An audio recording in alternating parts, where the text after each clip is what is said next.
Vamos para outro ponto muito importante, que é a dúvida de muitos, né? Como eu sei se uma mercadoria está sujeita ou não à sucessão tributária? Como enquadrar, né, essa mercadoria na sucessão tributária? Então vejam, cumulativamente, então você tem que respeitar 3 pontos, tá? Você tem que observar 3 pontos para verificar se essa mercadoria está sujeita à sucessão tributária. Primeiro, a sua classificação fiscal. Então você vai lá verificar o Convênio Semestre 142/2018, você vai verificar a legislação do estado de destino, qual que é a classificação fiscal. E por que eu falo sempre estado de destino?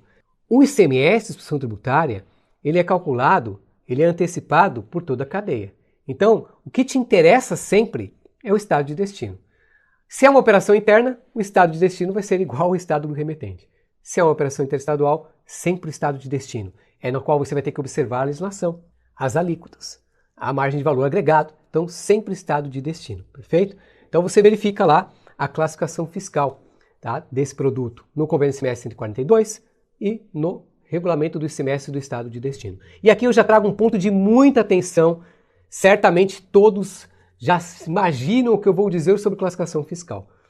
Se o seu produto não estiver adequadamente classificado, você tem um risco muito grande aqui de muitas vezes aplicar a substituição tributária para um produto que não tem substituição tributária, ou o contrário, não aplicar a substituição tributária para um produto que deveria ter o cálculo da substituição tributária. Então essa parte de classificação fiscal aqui, você precisa tomar muito cuidado, tá? Está classificado adequadamente?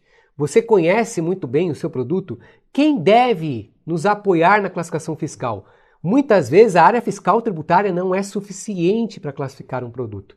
Eu preciso de pessoas que conheçam muito bem, né, esse produto, um engenheiro de produção. Eu preciso ter em mãos a ficha técnica desse produto. Qual é a sua composição? Qual é a sua funcionalidade?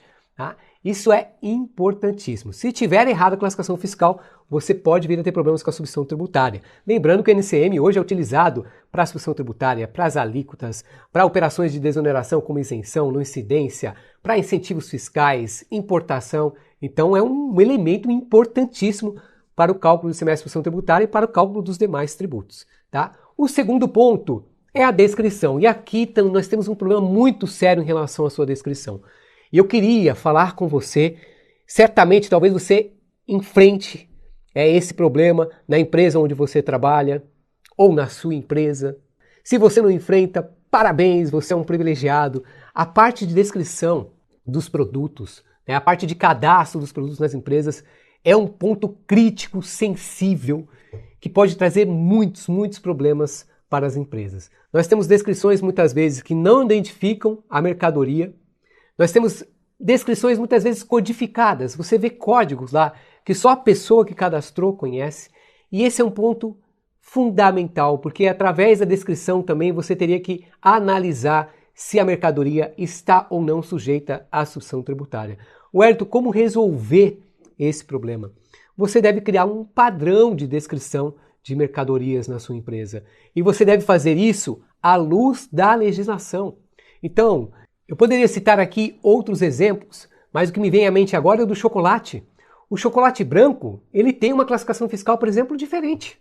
E eu não vejo, muitas vezes, nas descrições, lá a expressão chocolate branco. E assim são para diversos produtos. De acordo com as particularidades desses produtos, eles têm lá uma classificação fiscal diferente. E muitas vezes eu não consigo chegar a esse nível de detalhe pela descrição.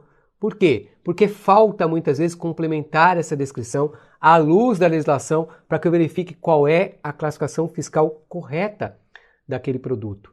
Tá? Lembrei agora de um outro caso, scanner com sintetizador de voz, que tem uma exceção do IPI. Então todos esses detalhes, eles deveriam, né, ser esclarecidos pela descrição. Então isso é muito importante, é um ponto de grande impacto para várias empresas. E o terceiro ponto, você tem que olhar também a destinação quando for o caso. Às vezes a legislação ela só aplica a substituição tributária para aquele produto se ela for destinada a determinado fim, mas isso precisa estar expressamente previsto na legislação. Cuidado, tá? Muito cuidado. Nós vamos trazer aqui um exemplo agora tá? Para que vocês tenham noção do desafio que é enquadrar uma mercadoria na suspensão tributária. E vale a recomendação para vocês estarem acompanhando as manifestações que os estados fazem, por exemplo, em respostas às consultas tributárias. Não à toa, nós temos muitas perguntas aqui a nível federal, porque a Receita Federal é a responsável por trazer, né, as respostas quanto às dúvidas de classificação fiscal. A nível federal é a Receita Federal, mas nós temos nas respostas consultas também dos estados muitos esclarecimentos, tá, a respeito desses pontos aqui de enquadramento da mercadoria, ok?